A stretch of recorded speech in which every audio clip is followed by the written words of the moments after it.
तो हम लोग यंग्स डबल स्लिट एक्सपेरिमेंट देख रहे थे, यंग्स डबल स्लिट एक्सपेरिमेंट। तो यंग्स डबल स्लिट एक्सपेरिमेंट में हम लोग देखे थे कि मैक्सिमा वाला केस देख लिए थे। बस ये आपका डिस्ट्रक्टिव इंटरफेरेंस जो हो रहा था, जहां पर मिनिमम इंटेंसिटी थी, वही वाला टर्म छूटा हुआ था, तो उसको यहाँ देख लेते हैं। पढ़ा तो दिया ही था लेकिन रिकॉर्ड नहीं हो पाया था, तो उसको यहाँ पर बता दे रहा हूँ। तो चलो, मेन चीज क्या है, यहाँ पर आपका एक सोर्स होता है, एक सोर्स से हम लोग दो सोर्स बनाते हैं, यही होता है। और यहाँ से और यहाँ से लाइट निकलती है और ये स्क्रीन पे आके आपको पड़ती है, ऐसे ही है ना। और इसका ये स्क्रीन है आपका, और ये डिस्टेंस जो होता है capital D, much much greater than small D. और स्मॉल डी क्या है, ये दो जो स्लिट होते हैं इनके बीच का डिस्टेंस होता है, ये मेन सोर्स होता है। इससे दो सोर्स बनाते हैं, मतलब यहाँ से जो वेव निकलेगा, यहाँ से जो वेव निकलेगा, उनकी फ्रीक्वेंसी सेम होगी। और वेव निकल करके स्क्रीन पे किसी पॉइंट पे जाके मीट करते हैं, और वहां पर आपको क्या होता है, इंटरफेरेंस होता है। क्या होता है, इंटरफेरेंस होता है। तो मैक्सिमा वाला कंडीशन देख लिए थे, तो यहाँ पर तो मैक्सिमा बनता है, इसको सेंट्रल मैक्सिमा बोलते हैं, है ना। मैक्सिमम इंटेंसिटी यहाँ पर होती है, ये ओ पॉइंट ओरिजिन दे दिया जाता है, जो भी है, ये स्क्रीन है। अब देखते हैं यहाँ से कुछ डिस्टेंस पर, यहाँ से कुछ डिस्टेंस पे, एक्स डिस्टेंस पे कोई एक पॉइंट पी है, स्क्रीन पे कोई एक पॉइंट पी है। यहाँ पर यहाँ से भी वेव निकल के आ रहा है और यहाँ से भी निकल के आ रहा है, कल बताया भी था। ऐसे ऐसे चलते चलते जाएगा, तो यहाँ पर हौच पौच हो जाएगा, इसीलिए ऐसे नहीं दिखा रहा हूं, ऐसे देखो। तो क्या बताया था कि यहाँ पर दोनों वेव मीट करेंगे और इंटरफेरेंस करेंगे। तो दो केस आपको पढ़ना है, जब दोनों वेव, ये फर्स्ट वेव है और ये क्या है, सेकेंड वेव है, तो परपेंडिकुलर ऐसे डाल देते थे, तो ये लेंथ हम माने थे कि सेम है। एक्स्ट्रा ये वाला जो सेकेंड वाला वेव है, इतना दूर एक्स्ट्रा चल रहा है, इसी को पाथ डिफरेंस बोलते हैं, path difference between two waves. और दोनों वेव यहाँ जाके मीट करेंगी, अगर पाथ डिफरेंस लेमडा का इंटीग्रल मल्टीपल होगा तो कहेंगे ये पी पॉइंट पर मैक्सिमम इंटेंसिटी होगी, मतलब दोनों वेव कंस्ट्रक्टिव तरीका से मीट करेंगे। यहाँ पर जो पार्टिकल का, यहाँ पर जो स्क्रीन पे जो पॉइंट्स है, यहाँ का क्या होगा, मैक्सिमम एम्पलीट्यूड होगा, तो इंटेंसिटी भी मैक्सिमम होगी। वो केस देखे थे हम लोग। अब देखते हैं, तो ओरिजिन से कितने डिस्टेंस पर ये पॉइंट पी होगा, अगर मैक्सिमा का केस है, मैक्सिमम इंटेंसिटी आ रही है, कंस्ट्रक्टिव इंटरफेरेंस हो रहा है, तो एक्स का वैल्यू आता था n d lambda by d, ये आता था ना। चलो, अब हम देखेंगे ये जो पी पॉइंट है, यहाँ पर दोनों वे पहुंच रहे हैं और डिस्ट्रक्टिव इंटरफेरेंस हो रहा है। डिस्ट्रक्टिव मतलब आउट ऑफ फेज में मीट कर रहे हैं, या पाथ डिफरेंस जो होगा वो किसके बराबर होगा, 2n-1 इंटू लेमडा बाई 2 से इक्वेट कर देंगे, है ना। क्योंकि लेमडा बाई 2 में पाई का फेज डिफरेंस होता है, पाई मतलब आउट ऑफ फेज हो जाएगा दो वेव के बीच। जो सुपर पोजिशन से पढ़ते आए हैं वही सारा चीज है। अब चलो, तो और ये डिस्टेंस कैपिटल डी है, ये स्मॉल डी है, और फिर क्या बताया हूं आपको कल, ये आपको ये जो आपको एंगल होता है, ये थीटा होता है, तो ये भी एंगल आपको क्या होता है, थीटा होता है। तो ये देखो परपेंडिकुलर डाले हैं, तो इस एंगल के लिए हाइपोटेनस होगा, और ये आपका बेस होगा, ये आपका परपेंडिकुलर होगा, तो यही तो पाथ डिफरेंस हो जाएगा डेल्टा एक्स। तो डेल्टा एक्स का वैल्यू क्या होगा, बोलो, डेल्टा एक्स का वैल्यू क्या होगा। तो ये थीटा के लिए ये स्मॉल डी है ना, तो क्या हो जाएगा, साइन थीटा लगाएंगे तो कितना आता था, याद है, डी साइन थीटा आता था, क्योंकि साइन थीटा का वैल्यू पुट करेंगे तो क्या हो जाएगा, डेल एक्स बाई डी हो जाएगा। तो डेल एक्स का वैल्यू क्या हो जाएगा, डी साइन थीटा आपका हो जाएगा। मतलब इस वेव और इस वेव के बीच जो पाथ डिफरेंस है वो डी साइन थीटा है, और थीटा का वैल्यू बहुत स्मॉल होता है क्योंकि स्क्रीन बहुत ज्यादा दूर है, तो for a small angle sine theta almost tan theta, मतलब डी tan थीटा हो जाता है। और डी tan थीटा को क्या लिख सकते हैं, इस ट्रायंगल में देखो तो एक्स बाई कैपिटल डी नहीं लिख देंगे, एक्स बाई कैपिटल डी। और बोला जाता है यहाँ पर डिस्ट्रक्टिव इंटरफेरेंस हो रहा है, मतलब पाथ डिफरेंस किसके बराबर होना चाहिए, बोलो, पाथ डिफरेंस 2n-1 भी कर सकते हैं, +1 भी कर सकते हैं, इंटू लेमडा बाई 2 कह सकते हैं। मतलब n का वैल्यू जब 1 पुट करेंगे तो लेमडा बाई 2, 2 पुट करेंगे तो 3 लेमडा बाई 2, 5 लेमडा बाई 2, मतलब लेमडा बाई 2 से और टर्म में मल्टीप्लाई करते चलेंगे, मतलब जो पाथ डिफरेंस होगा लेमडा बाई 2 का ऑड मल्टीपल होना चाहिए, है ना। वहां पर उस पॉइंट पर क्या बनेंगे, डिस्ट्रक्टिव इंटरफेरेंस होगा, मतलब मिनिमम इंटेंसिटी होगी, मतलब ये दोनों वेव वहां पर पहुंचेंगे तो आउट ऑफ फेज में मिलेंगे। कहने का मतलब यहाँ पर डार्क फ्रिंज बनेगा, यही सब कहानी है। तो चलो यहाँ पर डी एक्स वाई क्या हो जाएगा, कैपिटल डी हो जाएगा पाथ डिफरेंस की जगह, और ये हो गया आपका 2n-1 लेमडा बाई 2 आपका हो गया।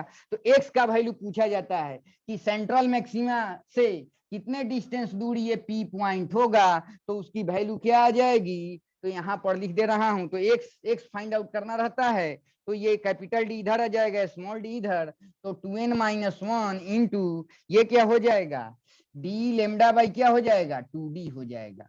मतलब इस ओरिजिन से वो पॉइंट से जो ये पी पॉइंट होगा इतने डिस्टेंस पे होगा, ठीक है।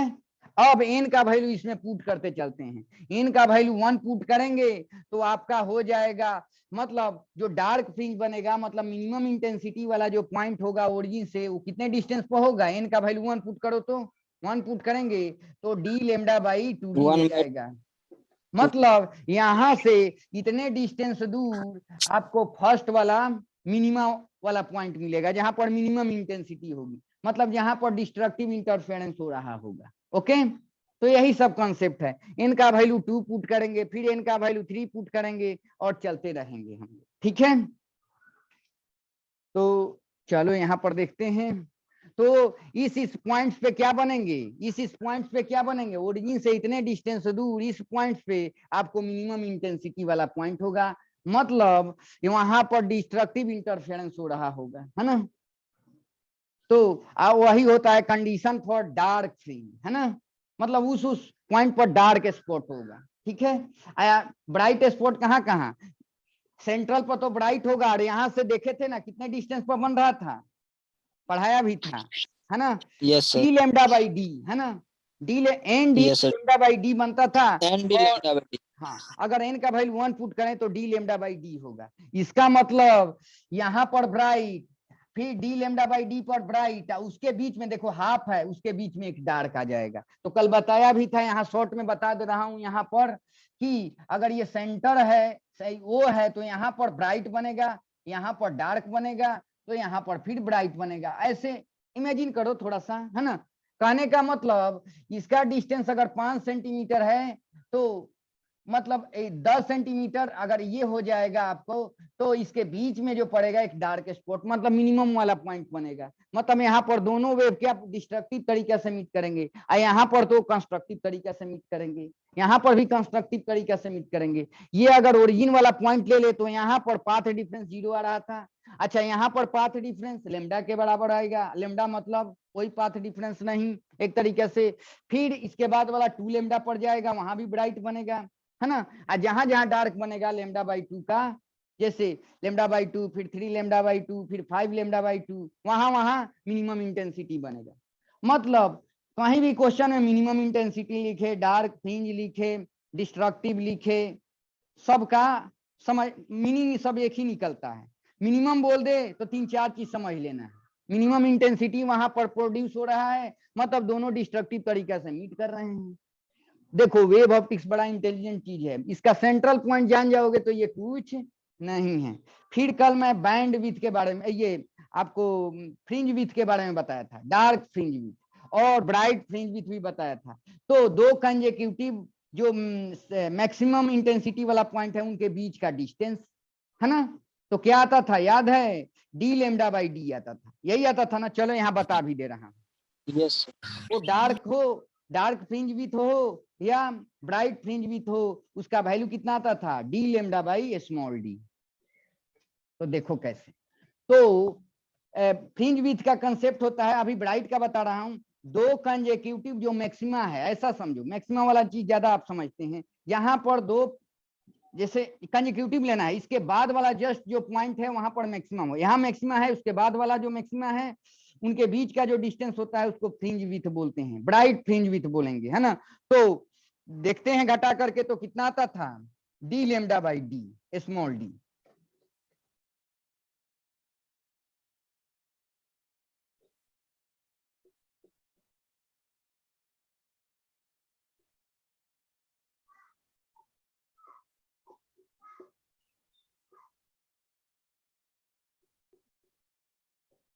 आप चलिए, तो यहां पर देखते हैं हम लोग, तो आपको फ्रिंज विड्थ के बारे में बता रहा था।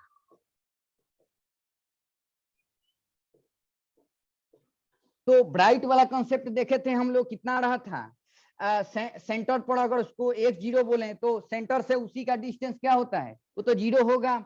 और x1 का वैल्यू कितना आता था, n के जगह 1 पुट करेंगे तो ब्राइट का भी केस दे रहे हैं, देख रहे हैं, तो d लैम्डा बाई क्या आता था, d, है ना।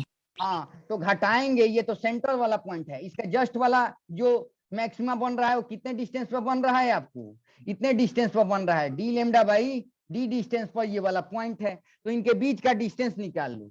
तो यहां से डिस्टेंस देखते हैं, तो ये तो 0 वाला है ही, इनके बीच का डिस्टेंस तो कितना हो जाएगा, x1 में से x0 घटा लेंगे तो कितना आ जाएगा, d lambda by d minus 0, तो यही आ जाएगा d लैम्डा बाई d आ जाएगा, है ना। मतलब ब्राइट फ्रिंज विड्थ की बात की जाए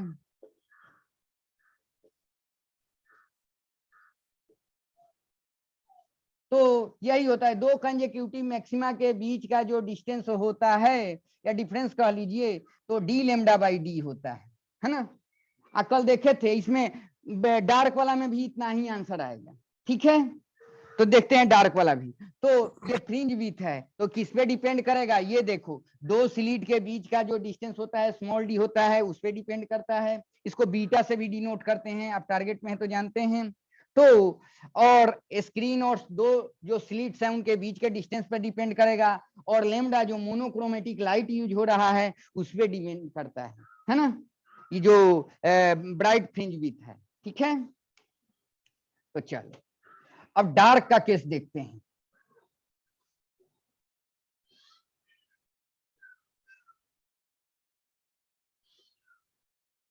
तो डार्क में भी वही होगा, अभी देखे हैं क्या आता है 2n-1, ये d लैम्डा बाई क्या आता है 2d आता है कि नहीं, n का वैल्यू पुट करते चलो 1 2 3 4 एंड सो ऑन।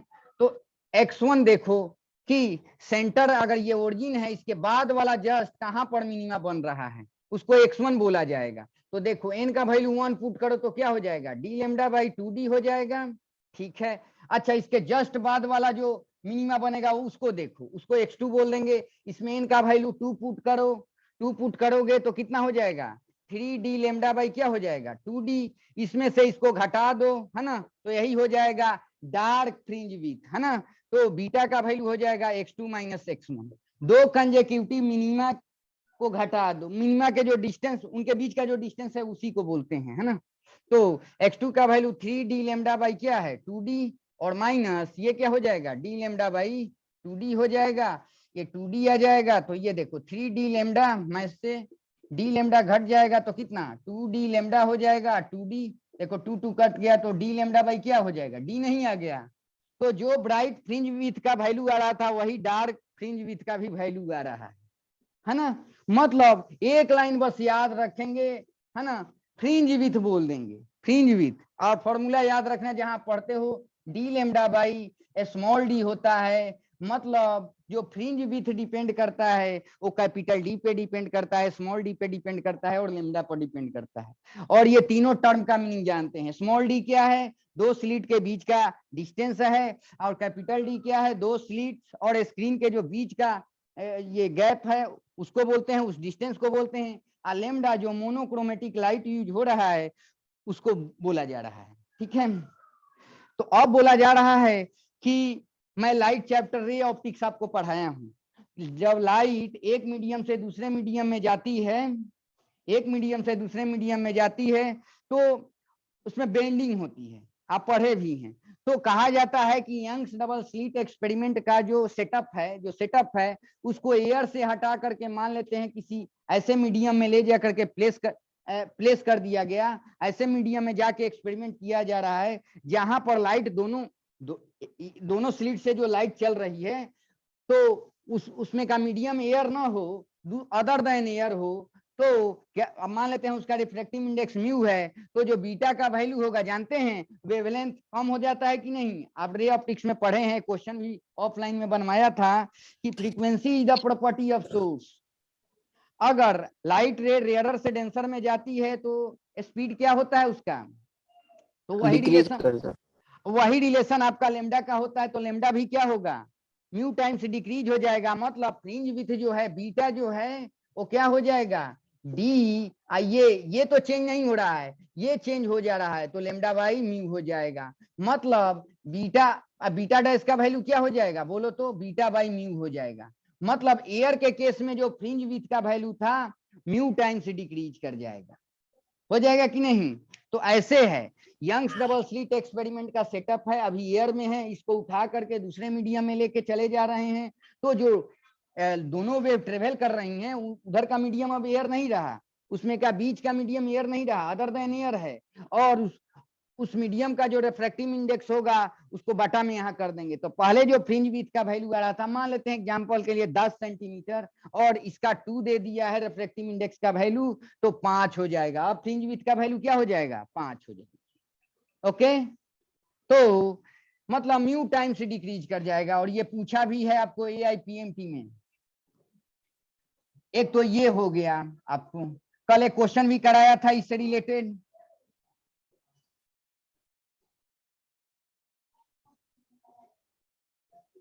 अब चलते हैं थोड़ा थोड़ा क्वेश्चन अब करते हैं। तो यहीं पर मैक्सिमा और मिनिमा का यही कंसेप्ट आपका है। चलो थोड़ा क्वेश्चन देखते हैं हम लोग। जैसे फर्स्ट क्वेश्चन ये आया हुआ है, चलो एक और चीज बताता हूं। कोहेरेंट सोर्स की बात चल रही थी, सोर्स बताया भी था यहाँ, क्योंकि इससे क्वेश्चन आता है तो खूब अच्छा से देखना।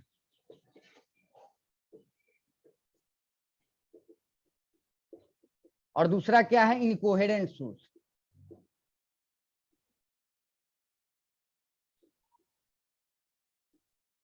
तो कोहेरेंट सोर्स में जानते ही हैं कि जो दोनों वेव एक सोर्स से दो सोर्स बनाएंगे, और सिंपल सी बात है एक सोर्स से आप दो सोर्स बना रहे हैं, है ना, ये S1 और S2। तो सिंपल सी बात है इसकी फ्रीक्वेंसी एफ होगी तो इसकी भी एफ होगी, है ना, ये जानते हैं। आप वेवलेंथ भी सेम होगी, वेवलेंथ भी सेम हो जाएगी, तो इसको बोलते हैं मोनोक्रोमेटिक।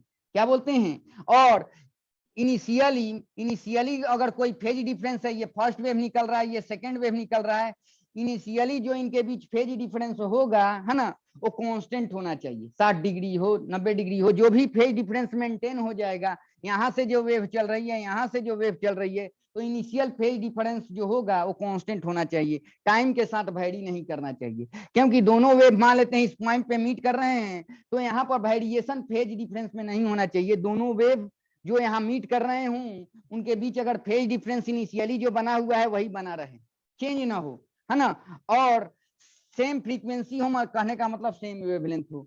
तो ये सब कोहेरेंट सोर्स में आते हैं। क्या आते हैं, कोहेरेंट सोर्स में आते हैं। आज जब कोहेरेंट सोर्स होता है तो कोहेरेंट सोर्स के साथ का क्या होता है कि स्क्रीन पर हम लोग डार्क और ब्राइट फ्रिंज को ऑब्जर्व करते हैं। कहने का मतलब मैक्सिमा और मिनिमा भी यहाँ पर हम लोग ऑब्जर्व करते हैं, मैक्सिमम इंटेंसिटी और मिनिमम इंटेंसिटी को भी ऑब्जर्व करते हैं। कब, जब दो कोहेरेंट सोर्स स्क्रीन पे जाके मीट करते हैं तो मिनिमम इंटेंसिटी भी प्रोड्यूस होता है और आपका मैक्सिमम भी, है ना। और कंस्ट्रक्टिव तरीका से भी मीट करते हैं, डिस्ट्रक्टिव तरीका से भी मीट करते हैं। मतलब यहाँ पर एनर्जी का रीडिस्ट्रीब्यूशन होता है नॉन यूनिफॉर्म। आप देखें हैं यहाँ पर ब्राइट होगा, वहां 4I0 कब, जब दोनों वेव्स का एम्पलीट्यूड बराबर होगा तब। ओके, तो और कहीं पर जहां पर डिस्ट्रक्टिव इंटरफेरेंस हो रहा है वहां पर 0 इंटेंसिटी होगी। कहने का मतलब नॉन यूनिफॉर्म डिस्ट्रीब्यूशन एनर्जी का होता है, तो इसी को तो हम लोग इंटरफेरेंस बोलते हैं। मतलब कोहेरेंट सोर्स में ये सब चीज ऑब्जर्व किया जाता है। कोहेरेंट सोर्स मतलब सिंगल सोर्स से ये दो सोर्स बनाए गए हैं, मतलब अलग अलग सोर्स नहीं होना चाहिए। मान लेते हैं ये S1 है, कहीं दूसरे जगह से आ रहा है, S2 कहीं दूसरे जगह से, तब उनके बीच इंटरफेरेंस का कंसेप्ट नहीं होगा। क्योंकि इंटरफेरेंस को जब देखा गया तो देखा गया कि जब कंस्ट्रक्टिव तरीका से मीट करते हैं तो 4I0, अगर कहने का मतलब अगर I0 इंटेंसिटी इंडिविजुअल का है तो इंडिविजुअल का एम्पलीट्यूड ए है तब। तो जहां मैक्सिमा बन रहा है वहां 4I0, आज जब डिस्ट्रक्टिव तरीके से मीट कर रहे हैं वहां पर 0 इंटेंसिटी आ रही है। मतलब नॉन यूनिफॉर्म डिस्ट्रीब्यूशन हो रहा है, इंटेंसिटी है मतलब एनर्जी का नॉन यूनिफॉर्म डिस्ट्रीब्यूशन हो रहा है, मतलब इंटरफेरेंस हम लोग यहाँ पर ऑब्जर्व करते हैं कोहेरेंट सोर्स के केस में। लेकिन इनकोहेरेंट सोर्स देखिए, इनकोहेरेंट सोर्स कहने का मतलब ये फर्स्ट वाला वेव किसी दूसरे सोर्स से है और सेकंड वाला वेव किसी दूसरे सोर्स का पार्ट है, तो उनके बीच आपको इंटरफेरेंस नहीं होगा।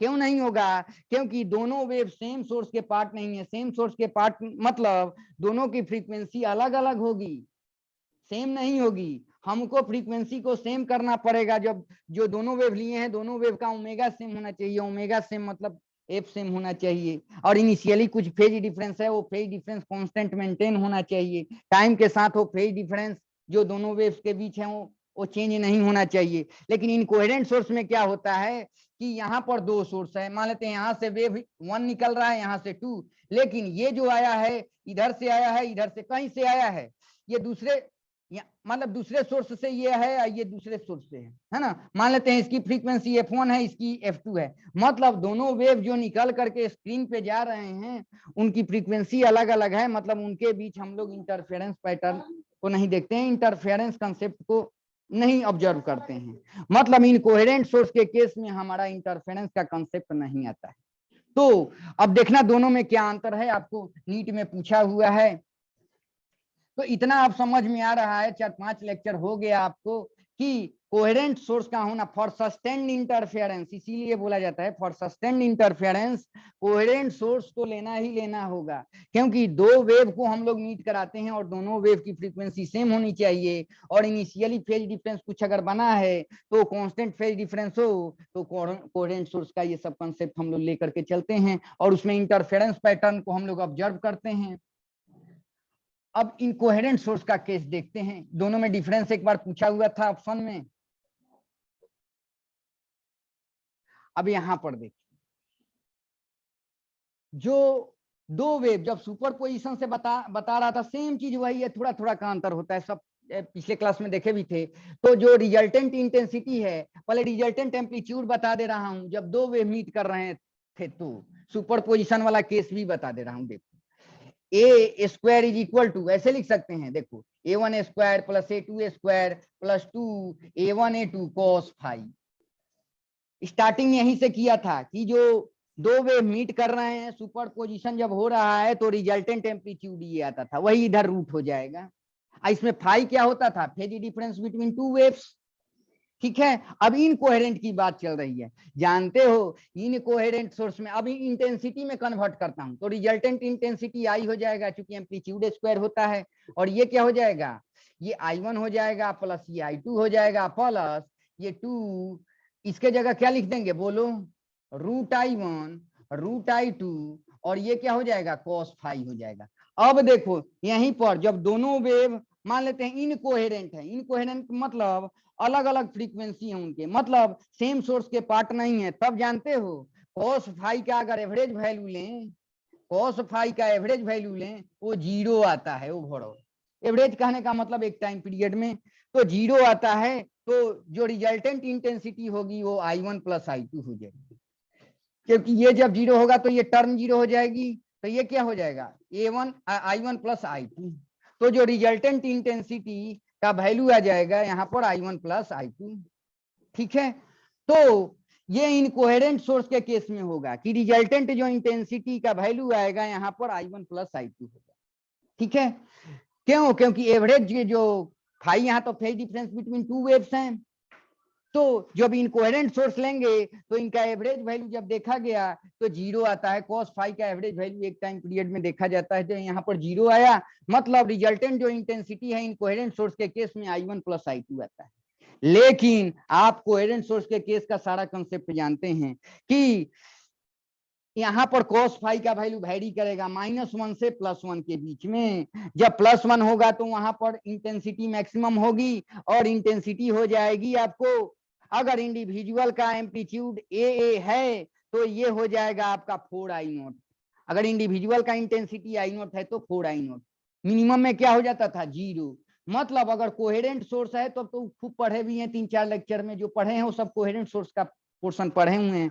मतलब cos फाई का वैल्यू वैरी करेगा -1 से +1, 0 नहीं होगी cos कॉस फाइव का वैल्यू, एवरेज वैल्यू। वहां पर हर एक फाइव के लिए आपको कैलकुलेट करना पड़ेगा आई का वैल्यू, मतलब मिनिमम आपको 0 भी हो जाएगी और मैक्सिमम आपको 4i0 भी वैल्यू आएगी, है ना।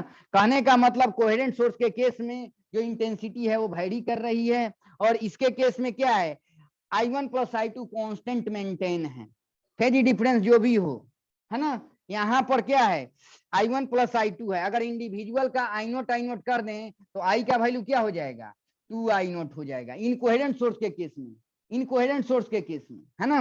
तो कहने का मतलब इनकोहेरेंट सोर्स के केस में जो इंटेंसिटी है, जैसे दो वेव्स हैं, दोनों वेव्स का एम्पलीट्यूड ए है, तो इंटेंसिटी आपका 2i0 हो जाएगा इनकोहेरेंट सोर्स के केस में। लेकिन उसके केस में, कोहेरेंट सोर्स के केस में आपको ए है तो I0 इंडिविजुअल का हो जाएगा, तो मैक्सिमम इंटेंसिटी 4i0 भी होगी, मिनिमम इंटेंसिटी 0 भी हो जाएगी, और उनके बीच में अदर वैल्यू भी लाई करेगी, है ना। तो कहने का मतलब कोहेरेंट सोर्स के केस में कांस्टेंट इंटेंसिटी की वैल्यू नहीं रहेगी, वैरी करेगी, मतलब एनर्जी का यूनिफॉर्म डिस्ट्रीब्यूशन नहीं होगा, नॉन यूनिफॉर्म डिस्ट्रीब्यूशन होता है कोहेरेंट सोर्स के केस में, जो पढ़ा भी चुका हूं, उसी को इंटरफेरेंस बोलते हैं। मतलब कोहेरेंट सोर्स के केस में आपका वेरिएशन मिलेगा, इसके केस में आपको वेरिएशन नहीं मिलेगी, ठीक है। तो ये आपका कोहेरेंट और इनकोहेरेंट सोर्स। तो कोई बोले इनकोहेरेंट सोर्स मतलब दोनों जो सोर्स हैं S1 और S2 वो क्या होंगे, जहां से वेव निकल रही हैं वो सेम सोर्स के पार्ट नहीं होंगे। अब तो थोड़ा थोड़ा आइडिया लग गया है। अब चलो यहाँ पर कुछ क्वेश्चन जो आया हुआ है उसको मैं बोल दे रहा हूँ। जैसे इसमें दिया हुआ है AIEEE में 2003 में आया हुआ क्वेश्चन है कि the necessary condition for interference by two source of light is that, इसमें सी ऑप्शन दिया हुआ है कि two source should have the same wavelength, nearly the same amplitude and have a constant phase angle, वही constant phase difference होना चाहिए, है ना। तो यही कोहेरेंट का कंसेप्ट है आपका, है ना। फिर अगला एक क्वेश्चन है कि two light source are said to be coherent if they are obtained from a single point source, इसमें पॉइंट सोर्स दिया हुआ है, सिंगल सोर्स के पार्ट होने चाहिए, एक सोर्स से आप बनाना चाहिए, मतलब एक सोर्स का अगर पार्ट रहेगा तो उसमें उसी का कैरेक्टर जाएगा, मतलब वही frequency is the property of source, है ना। क्योंकि सेम सोर्स रख रहे हैं, सेम सोर्स से बना रहे हैं तो फ्रीक्वेंसी सेम रहेगी, लेकिन डिफरेंट सोर्स से अगर डिफरेंट सोर्स के पार्ट है तो फ्रीक्वेंसी अलग अलग होगी, और जब फ्रीक्वेंसी अलग अलग होगी तो इंटरफेरेंस पैटर्न को हम लोग ऑब्जर्व नहीं कर पाते हैं, है ना। तो ये चीजें हैं। अब चलो जो हम लोग यंग्स डबल स्लिट एक्सपेरिमेंट पढ़े हैं उसका कुछ क्वेश्चन देखते हैं जो आपके AIPMT में भी आया है। चलो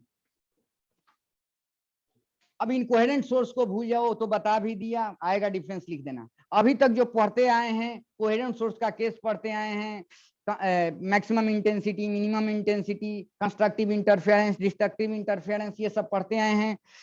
एक और चीज बताया था जो सुपरपोजिशन के केस में फिर इंटरफेरेंस भी बता रहा था उस समय भी, कि इसको पहले मिटा दें, एक जनरल वैल्यू की बात किया था इंटेंसिटी का। 10 मिनट का वार्निंग है, एक क्वेश्चन बता दूंगा, इसको देखना। आई का वैल्यू याद है, नवनीत यहाँ लिखा था आई मैक्स cos स्क्वायर 5/2, बहुत इंपॉर्टेंट फॉर्मूला है, बहुत इंपॉर्टेंट फॉर्मूला है। तो ये बताया भी था, फिर से बता दे रहा हूं। चलो जो इंटेंसिटी का केस है, इसका केस है एम्पलीट्यूड से ही बता दे रहा हूं, फिर से बता दे रहा हूं आपको। रिजल्टेंट जो एम्पलीट्यूड आता है वो क्या नहीं, √A1 square plus A2 square plus 2A1A2 cos five. अब मान लेते हैं, अभी मैं मैक्सिमा का केस ले रहा हूं ना मिनिमा का केस ले रहा हूं। cos फाइव का वैल्यू 1 भी हो सकता है, cos फाइव की वैल्यू -1 भी हो सकती है, और cos फाइव का वैल्यू इनके बीच का कोई भी पॉइंट हो सकता, वैल्यू हो सकती है ना। तो मैं फाइव का वैल्यू यहाँ पर कुछ ऐसा ले रहा हूं, जैसे मान लेते हैं फेज डिफरेंस 60 डिग्री या 90 डिग्री, ऐसा कुछ जनरल पॉइंट ले रहा हूं। तो चलो अब मान लेते हैं हम लोग, आपके सिलेबस में जो है ना वो पढ़ना है, जो दोनों वेव्स होती हैं नियरली उनकी एम्पलीट्यूड लगभग सेम होता है। देखो AIEEE का क्वेश्चन है, जो एग्जाम में क्वेश्चन पूछा जाता है वो स्टैंडर्ड लाइन होता है, मतलब A1 A2 भले हम मानते हैं लेकिन नियरली ये सेम होते हैं एम्पलीट्यूड इसके, है ना। तो बताओ ये A1 का वैल्यू A, A2 का वैल्यू A मानते हैं, तो जो रिजल्टेंट एम्पलीट्यूड का वैल्यू हो जाएगा यहाँ पर A square plus A square plus 2A square cos phi. अब फाई क्या है आप जानते हैं, phase difference between two waves हैं। तो यहाँ पर आपका ये देखो ये 2A square plus 2A square cos phi. अब फिर से 5 मिनट के बाद आपको आ जाना होगा लाइव। ये A है, ये कितना है आपको देखो तो A का वैल्यू कितना आ जाएगा, इसमें से अगर 2A स्क्वायर कॉमन ले लेंगे तो यहाँ से क्या 1 प्लस क्या cos फाई, cos फाई। तो A का वैल्यू कितना आ गया, ये 2A स्क्वायर है और यहाँ से बहुत ट्रिगो के समय बताया था 2 cos स्क्वायर फाई बाई 2। तो ये देखो 2 कितना हो जाएगा यहाँ पर 4A square cos square phi by 2, मतलब ये 2A और ये बाहर निकलेगा तो cos फाई बाई 2। ये तो रिजल्टेंट एम्पलीट्यूड का वैल्यू है दो वेव के मीट करने के बाद, है ना। जो रिजल्टेंट वेव आ रहा है उसका एम्पलीट्यूड है, और इंटेंसिटी क्या इसका स्क्वायर, तो इसका स्क्वायर करेंगे तो 4A square cos square phi by 2। और बताओ 4A स्क्वायर क्या है, मैक्सिमम इंटेंसिटी है, मैक्सिमम इंटेंसिटी है कि नहीं। Yes sir. A स्क्वायर के जगह अगर इंडिविजुअल का आई नोट लें तो 4I0 नहीं हो जाएगा, तो यहाँ Yes. मैक्स लिख दे रहा हूँ, आई का value I max cos square phi by 2, बहुत इंपॉर्टेंट फॉर्मूला है। अब चलो ये फॉर्मूला जो हम लोग यूज करते हैं, हमको अगर फेज डिफरेंस दिया रहेगा तो कहेगा, देखने क्वेश्चन किस टाइप से पूछा जाता है इसको। तो ये फॉर्मूला याद रखना कि किसी भी जनरल पॉइंट पर आपको इंटेंसिटी की वैल्यू चाहिए तो ये फॉर्मूला लगा सकते हैं जनरल पॉइंट पर, जनरल पॉइंट पर, है ना। चलो तो इसको मिटा दूं। Yes sir. चलो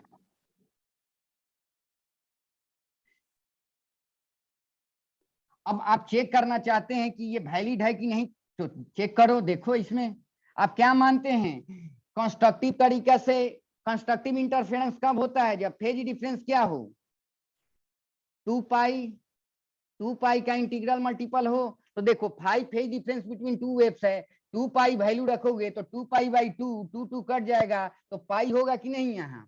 और देखो आई का वैल्यू क्या होगा, आई मैक्स cos स्क्वायर, यहाँ पर पाई हो जाएगा। इसको ऐसे लिखते हैं तो आई मैक्स स्क्वायर अभी हटा दो, cos पाई का वैल्यू क्या होता है -1। cos पाई का वैल्यू क्या हो जाएगी -1। और इसके स्क्वायर हो जाएगा तो कितना हो जाएगा, देखो तो आई मैक्स नहीं आ जाएगा। मतलब जब फाई का वैल्यू 2 पाई है, फाई का वैल्यू क्या है 2 पाई है, उस समय आई का वैल्यू आई मैक्स आ रहा है, मतलब मैक्सिमम इंटेंसिटी, मैक्सिमम इंटेंसिटी कितना 4I0, कितना 4I0, दो वेव मीट करने के बाद जो इंटेंसिटी जनरेट। तो एकदम ये फॉर्मूला सही है, जनरल पॉइंट पर भी लगा सकते हैं, बाउंड्री कंडीशन पर भी लगा सकते हैं। मिनिमम का केस है कि 0 आता था, देखना 0 आ जाएगा। फाई का वैल्यू जब phase difference between two waves कितना हो, पाई हो, क्या हो पाई हो, पाई रख करके देखो, पाई रख करके देखो तो इंटेंसिटी का वैल्यू देखना 0 आ जाएगा। आई मैक्स ये क्या हो जाएगा cos स्क्वायर है, यहाँ पर पाई बाई 2 तो कितना 90 डिग्री, और cos 90 डिग्री क्या होता है 0, उसका स्क्वायर करेंगे तो 0, तो आई का वैल्यू क्या हो जाएगा 0। देख रहे हैं सब चीज वैलिड हो जाएगा, इसमें फेज डिफरेंस बस पुट करते चलो, जनरल पॉइंट पर इंटेंसिटी का वैल्यू आते चलेगा। मतलब ये एक तरीका से आपको मेन ही फॉर्मूला यही है। अब कैसे आया ये सब देखे हैं, तो चलो इसको मिटाता हूं मैं अभी। नवनीत इसको, अब तो टाइम जा रहा है, मैं ऑफ कर दे रहा हूं, फिर 5 मिनट में आ जाना आप। यस।